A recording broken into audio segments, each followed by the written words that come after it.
Alrighty then. Thank you for tuning in. I'm Matthew Baker of Beautiful New York Tours. We are back for our third round of about a 2-hour tour, 5 minutes at a time here online. And I've had a lot of ideas of where I'd like to go with this and, what kind of, touring we're going to discuss. And as is usual, when I have a lot of ideas, my first thought is, well, let's do them all.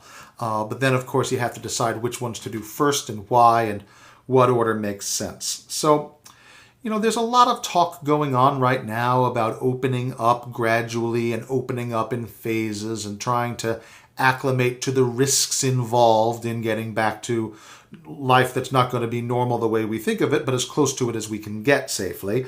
And tourism, of course, is going to be one of the last industries to reopen with any kind of healthy return.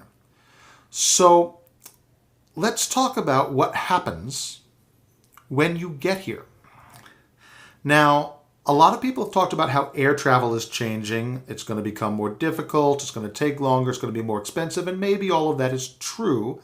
So it wouldn't be at all unusual if a lot of people come by road, by bus, or by rail on the train, which, if you can afford it, is a lovely way to travel. But many people will continue to fly, and it's certainly how an enormous number of people arrived in New York before, and it's how I arrived when I first came to New York to live at the age of 18, though these many years ago. Now, there are 3 major airports that serve New York. There's Newark Airport out in Newark, New Jersey. There is JFK, which used to be Idlewild Airport, and that's the big one.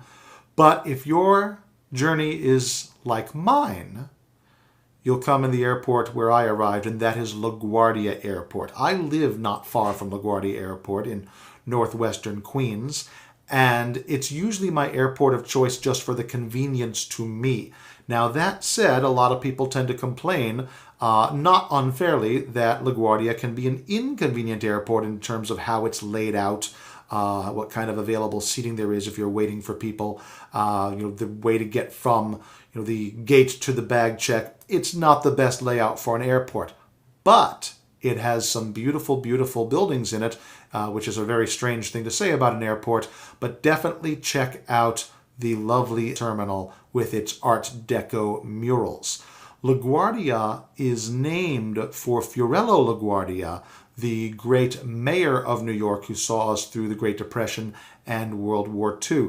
You will find lots and lots of locations in New York City named for Fiorello LaGuardia, including LaGuardia High School, the street LaGuardia Place, and he is also the namesake of the Pulitzer Prize-winning musical Fiorello, written by Jerry Buck and Sheldon Harnick, who later became famous for a little show called Fiddler on the Roof.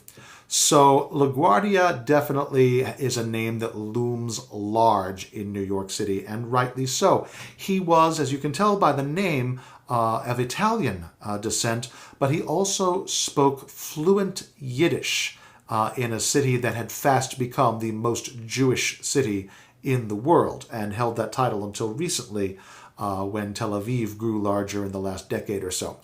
Now, LaGuardia was a progressive liberal Republican in a city that often voted Democrat. He established things like the Essex Street Market in order to get vendors off the filthy streets of the Lower East Side, and he made a point of speaking frequently on the radio, not unlike President Roosevelt's fireside chats. The airport is named for him because of a famous story that when he was in Congress down in Washington, he flew to Newark Airport and refused to get off the plane. He said, "My ticket says New York."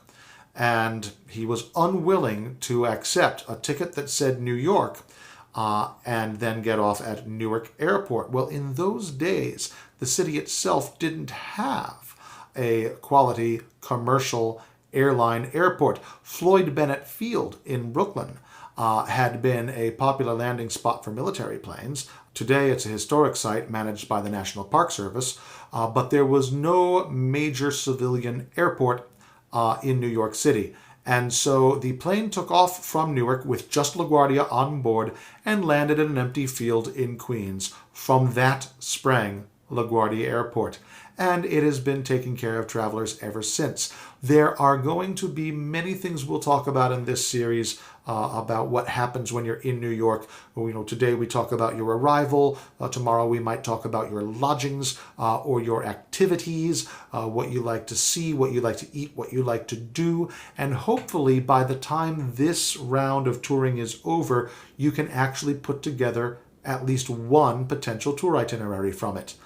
So once it is safe to do that, please check me out at Beautiful New York Tours. You can search Beautiful New York Tours on Facebook or email me at baker.tours@yahoo.com. Again, that is baker.tours@yahoo. Thank you very much.